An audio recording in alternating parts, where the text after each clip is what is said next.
Greetings and salutations. This is Art. I am here in Harlem at the Harlem to USA Forum held here at PS 175. I am interviewing the panel, which consists of Nellie Bailey, Milton Adamati, Brother Brian Oji, he's a CPA, and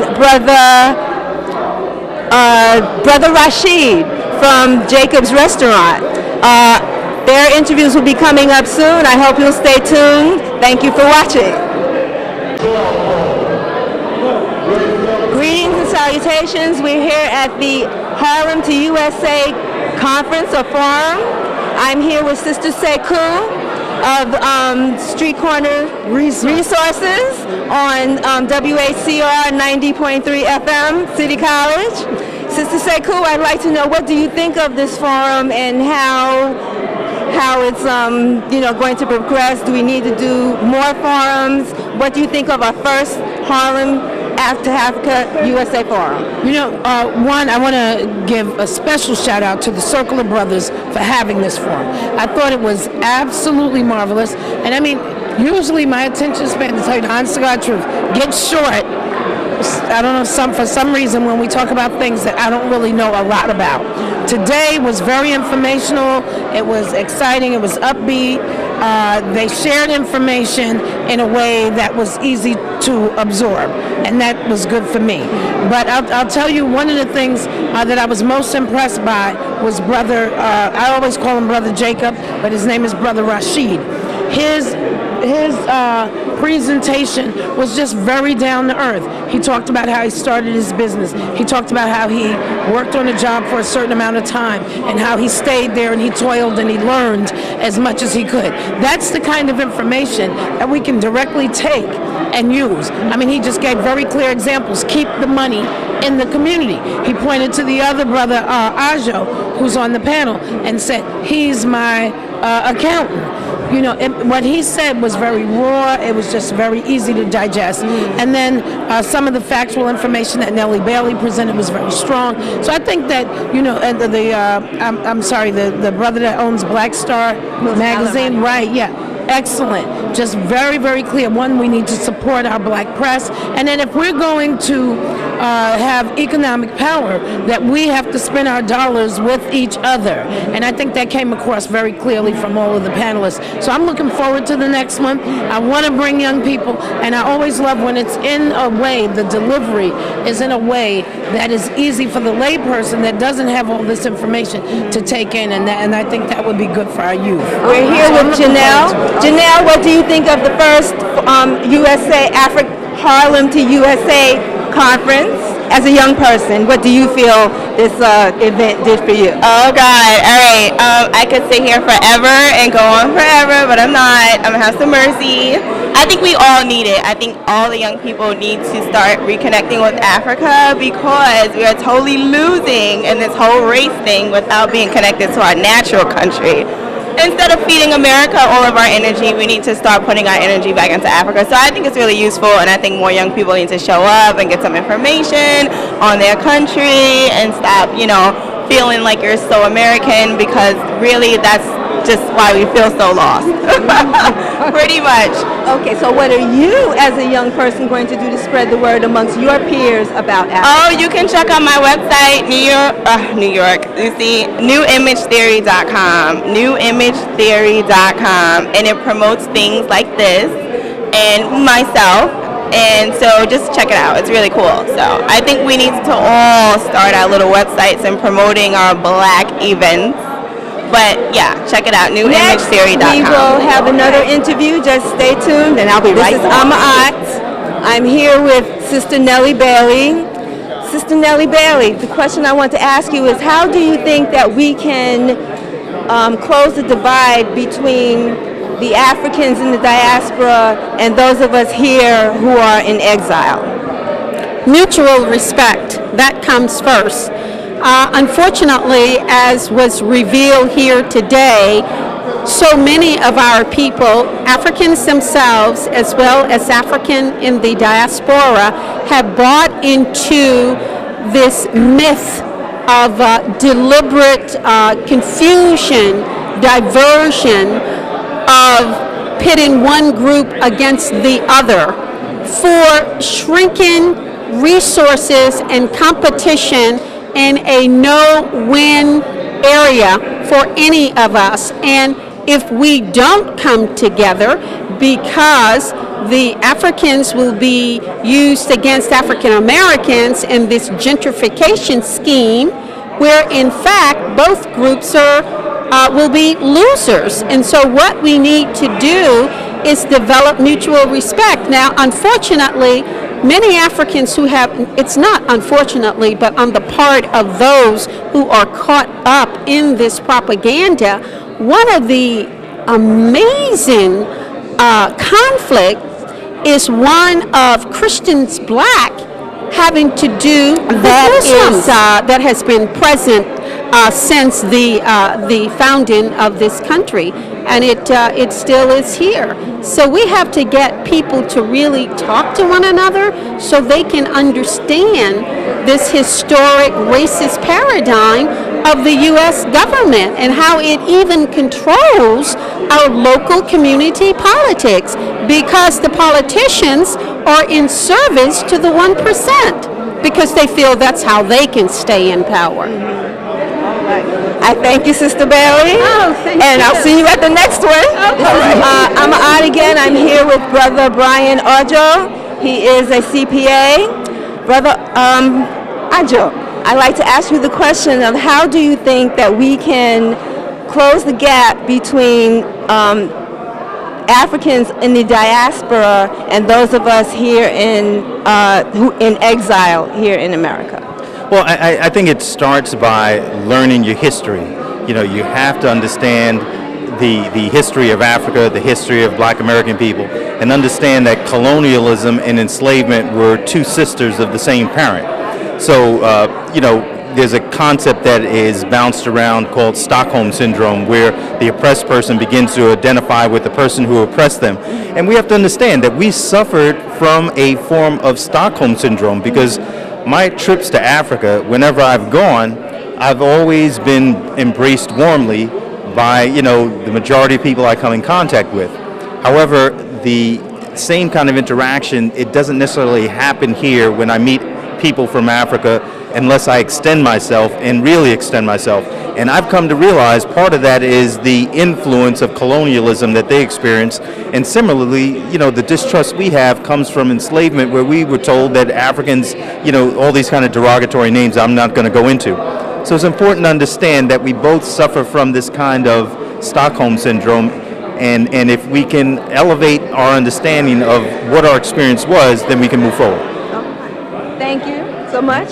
On to our next interview. See you later. How do you think that we can bridge the gap between our brothers and sisters in Africa and the African diaspora and those of us in exile here in America? Well, we have more of this kind of gathering that we had today.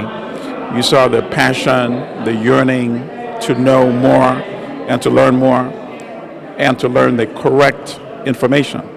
Because if you just live here and your source of information is only like the New York Times or the Daily News or CNN or the networks, you know, you have a very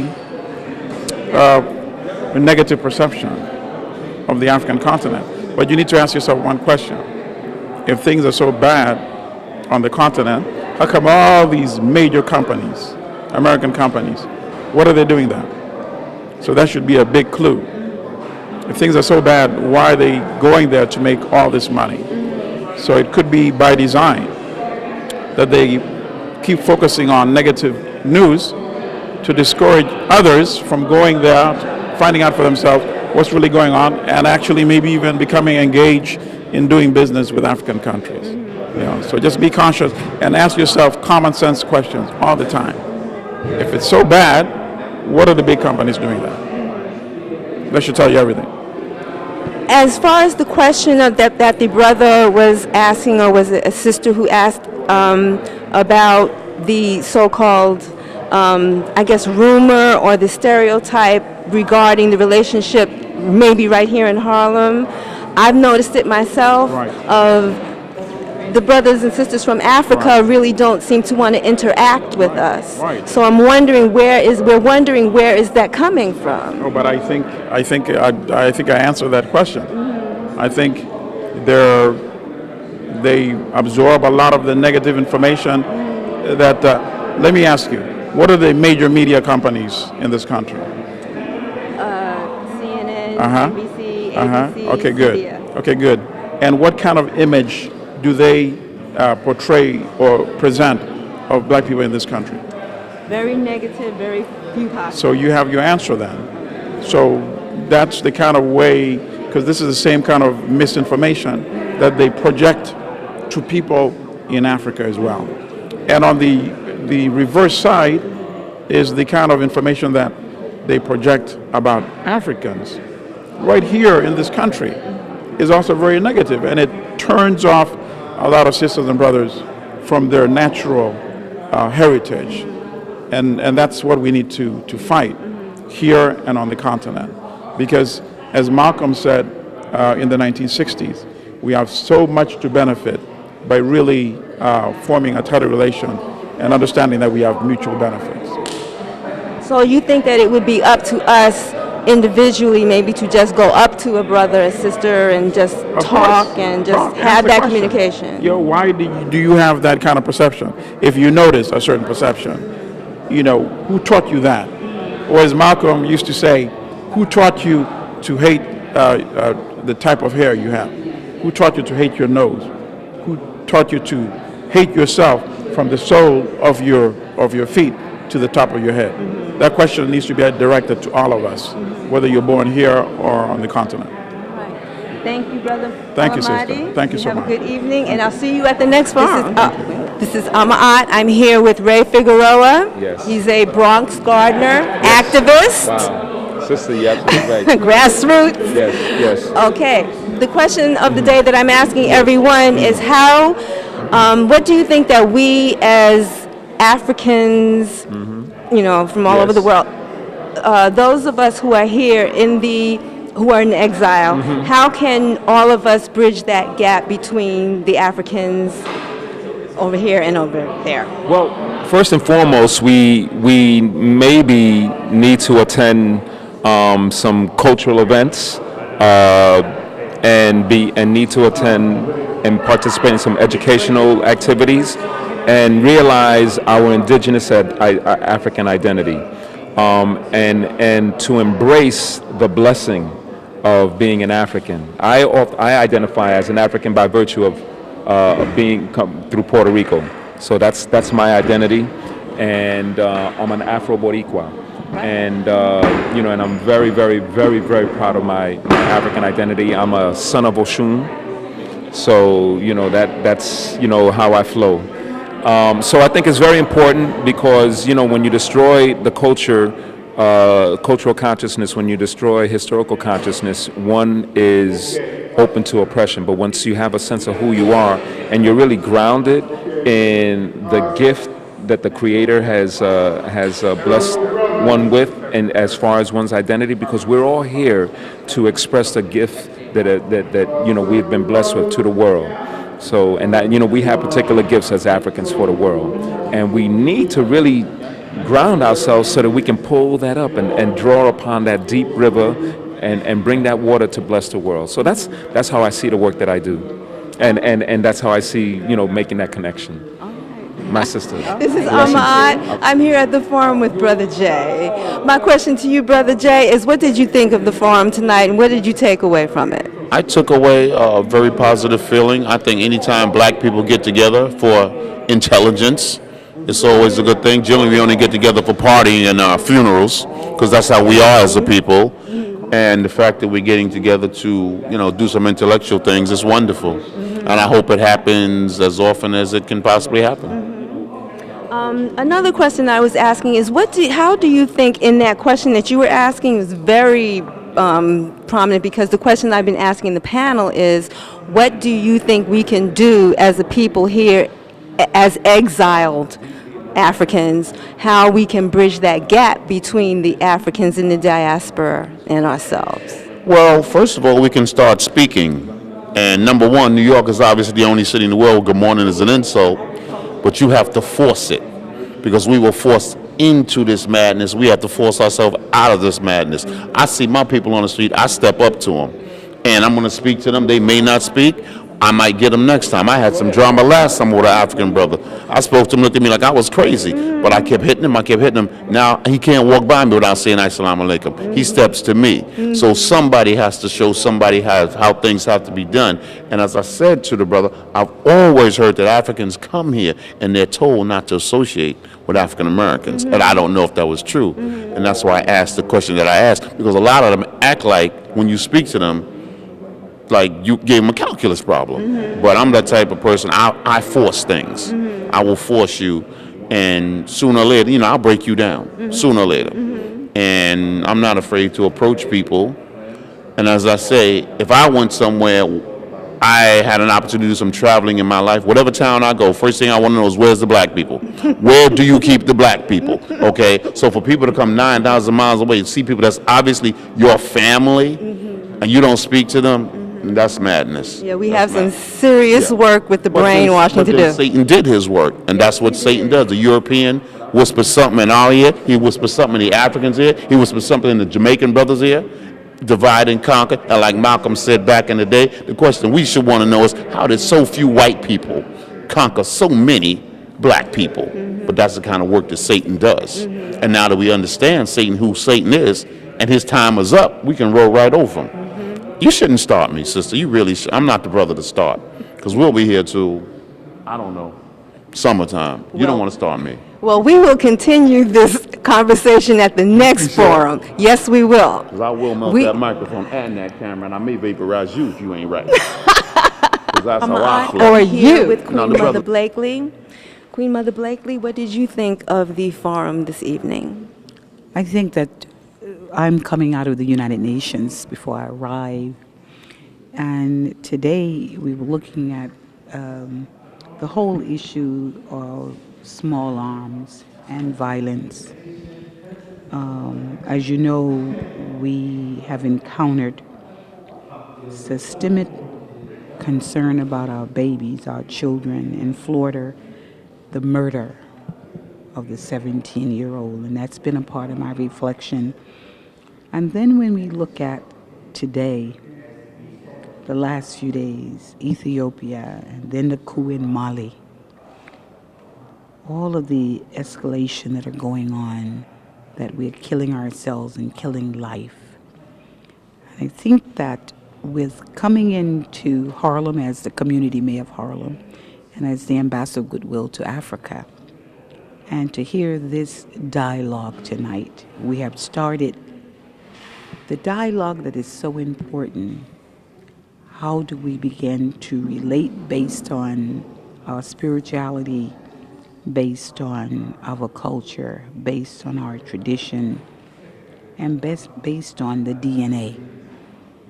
And so I think that having the panelists that represented all of us, even from the Deep South, not just the North, but the Deep South, consciousness around our issues and those that are coming directly from the continent that is living amongst us, which is our national, or the diasporans as they call themselves. And to have all of us in one room makes a powerful statement, not only to us, but to the world, because this is a global forum that we had from the city of Harlem tonight. And as we continue to forge this communication, this dialogue, this way of life, saying that whatever reflect of you is reflected of me.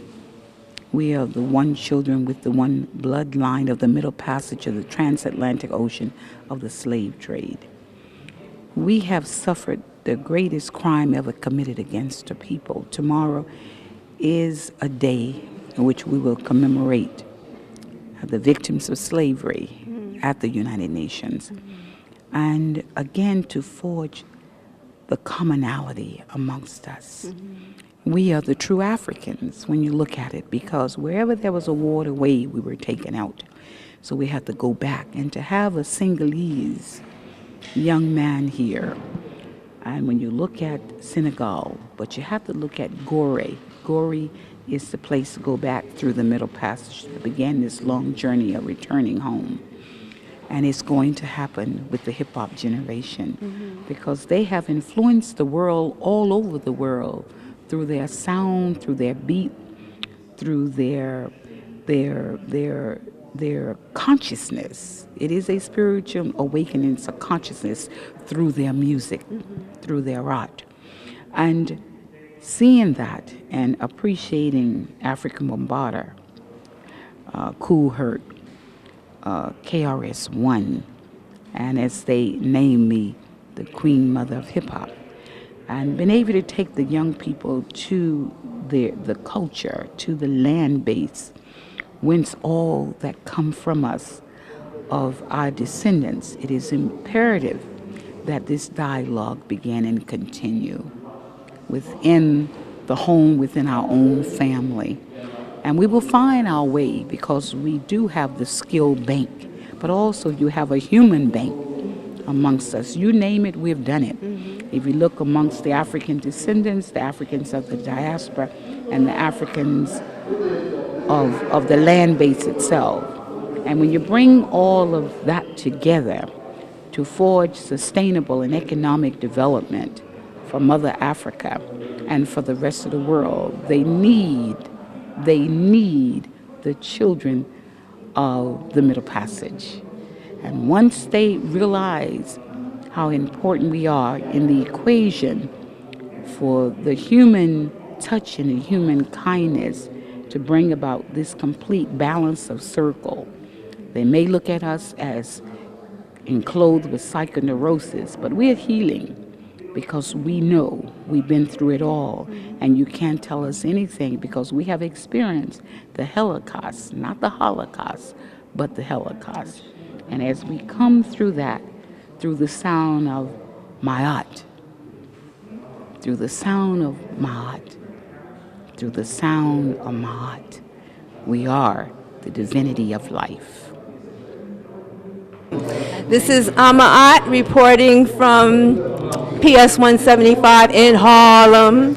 I'm here with Brother Abdul Kareem, one of the facilitators of this event. He's from the Circle of Brothers. Brother Abdul Kareem. Yes, ma'am. I would like to ask you the question of why did you come, why this forum now? Because, as you know, this is a forum on Africa and the modern day politics and economics of the continent, and for several reasons. You know, we are all sons and daughters of Africa, that great continent, and that continent has meant so much to world history and human development. That in alone is reason enough. But today, we're living in a global society where we here in this country, who came from the continent, we need to connect, and we need to be aware of what's going on that African continent because it affects our lives. And the thing is, we can't rely on mainstream media to give us the accurate picture of what is going on the continent.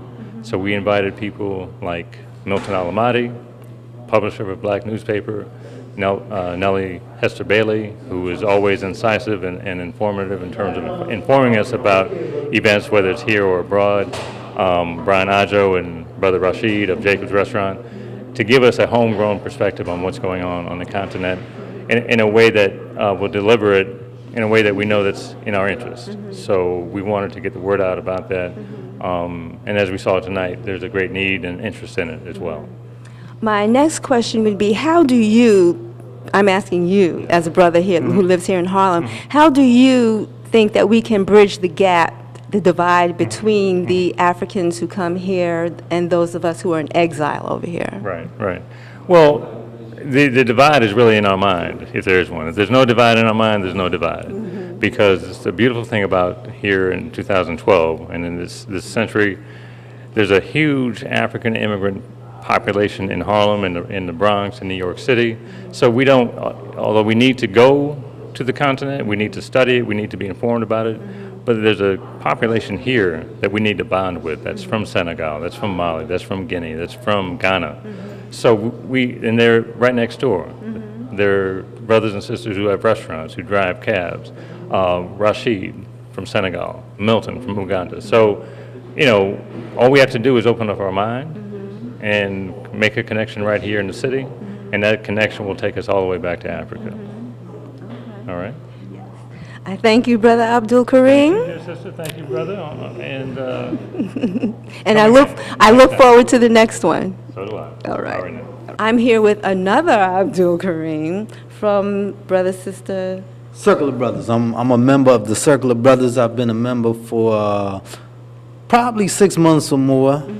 And I'm coming from Upper West Side all the way to Harlem. It wasn't a far trip. How did you hear about the farm? I'm a member of the Circle of Brothers, and they tell us everything that's happening that the Circle of Brothers are doing. Okay. What did you think about the farm this evening? Well, the forum, I was taking a lot of pictures, so I wasn't able to sit down and listen to everything that was spoken. But I think the forum was a fabulous event, and we need to do it again and again and again. But there was a sister, I think her name is Shui K. She said that the forum is nice, but we should do a breakout session, you know, in different groups so we can expand on what was talked about. This is true. Yeah. Now, I want to ask you a personal question. Do you think there needs to be more of a gathering between the Africans? This is Ama'at signing off. I hope a lot of you can view this program, get a lot of information, come out to the next one. We need all of your help. Learn about Africa, learn as much as you can about your history. You can't go anywhere if you don't know where you've come from. You can reach me at mgm2@yahoo.com or Ama'at number 2. That's AMMAAT, the number 2, @yahoo.com. This is Ama'at Report, signing off. Have a blessed day.